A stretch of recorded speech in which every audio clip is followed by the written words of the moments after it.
Hello guys, ako nga po pala si Chris Kit Benignos at may kasama akong espesyal na tao at kilala sa kanilang lugar.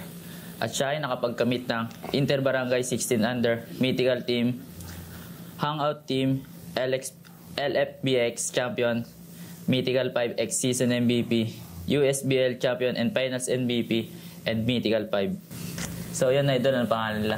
Ako nga po pala si Liljan Luis Siamansek.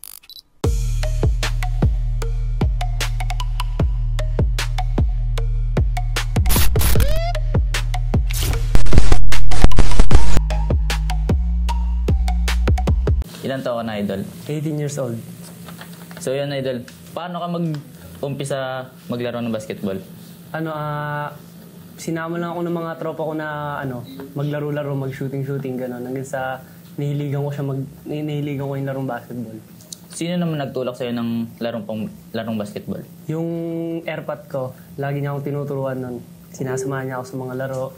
Maga. Siya na naging way upang matuto ka dito na idol. Tanda mo pa ba yung unang ligang sinalihan mo? Nung mosquito ako nun. Sa GB, sa Gitambayan. Ilang taon ka na, idol? 12 years old ako nun eh. Magandang experience naman nabigay sa'yo na ito. Maganda, nakakatakot yun kasi yung katim ko nun, nakuumang eh. Talagang kakatakot nga. Nakakatakot eh. Kapag naglalaro ka, idol, ano yung favorite shoes mo? Sa sapatos kasi wala akong hilig na mga tatak-tatak eh. Ang gusto ko lang yung komportable yung pa ako eh. Pero yung sapatos na nahiligan ko ngayon, yung Precision 7, kasi sobrang komportable niya sa pa ako. Sa basketball jersey naman, idol, ano yung feeling mong ito yung swerteng number sa'yo? Number 12 talaga. Bakit number 12, idol? Birthday ko tsaka mansa rin namin ng girlfriend ko. Talagang napaka-importante na ito. Kung hindi ka naman nagbabasketball ngayon, idol, ano sa tingin mo yung ginagawa mo ngayon? Wala, siguro nag-aaral lang talaga ako ng mabuti ngayon. O baka nagtatrabaho.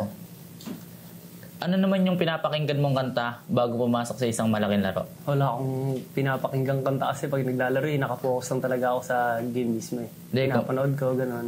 Minsan, hindi mo ba nararanasan? Hindi. Wala talaga. Ligtas ka ngayon ha. Paano ka naghahanda bago pumasok sa isang laro, idol? Bago ako maglaro, mga siguro pag may laro ako ng gabi, hapon pa lang nagpapawis na ako nun para pagdating ng laro, hindi nabibigla yung katawan ko. Talagang kondisyon, idol, no? May lucky charm ka ba sa tuwing naglalaro ka? Meron, yung pamilya ko. Pamilya? Laking swerte nga, idol. Ano naman yung ginagawa mo para ma-improve mo pa yung basketball skills mo? Lagi ko lang siya ine-ensayo kung saan ako mahina, yun yung lagi kong ine-ensayo. Yun lagi yung pinopokusan ko. Anong aspeto naman ng laro ang gusto mo pang ma-develop sa'yo? Yung yung shooting ko, tsaka yung depensa.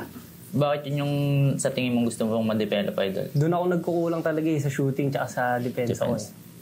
Paano mo naman na-handle yung pressure bago pumasok sa isang malaking laro? Iniisip ko lang na kaya namin lagi yung kalaban, kahit malakas sila. Matalo manalo kami, okay lang. Malaga nabigay namin yung best namin. Tama, idol.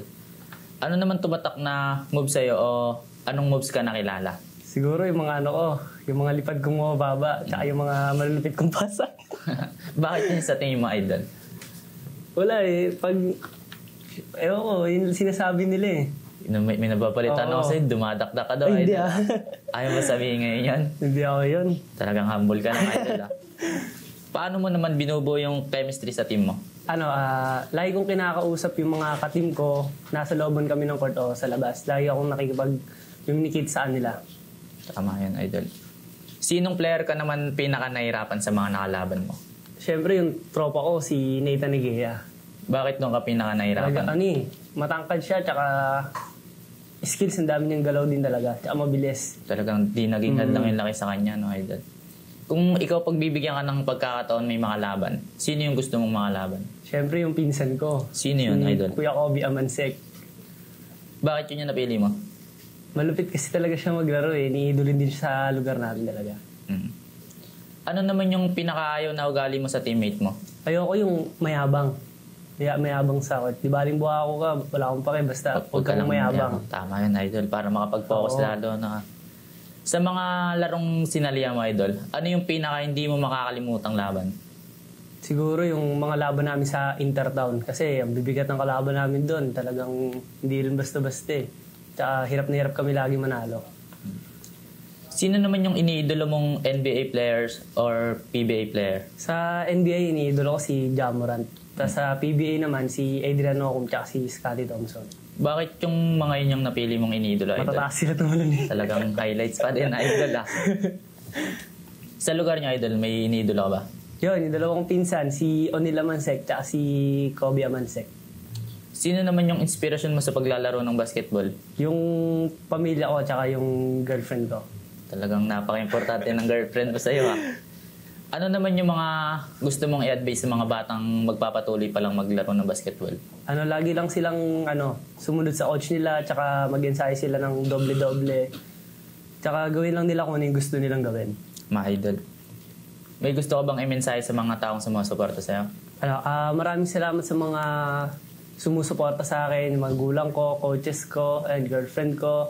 Lahat yun. Lahat. May mga gusto ka bang shoutout? Yan, shoutout sa family ko, kay Boss Cholo sa pag-invite sa akin dito, sa Four Hoops, sa girlfriend ko, sa family niya, sa mga tropa ko, sa mga coaches ko, tropa ko dyan, sa Diaz, sa Diaz, sa SB4, sa Anita, yan, sa mga lugar na yan. Yun lang, idol. Yun lang. Maraming sa pagpunta, idol. Salamat. Maraming salamat din po sa walang sawang suporta. Sana, lagi lang po kayo dyan para sa Four Hoops. PVPS. Okay. So, ang ganda nun, idol ah. Kulit nga, boss. Tumunog eh.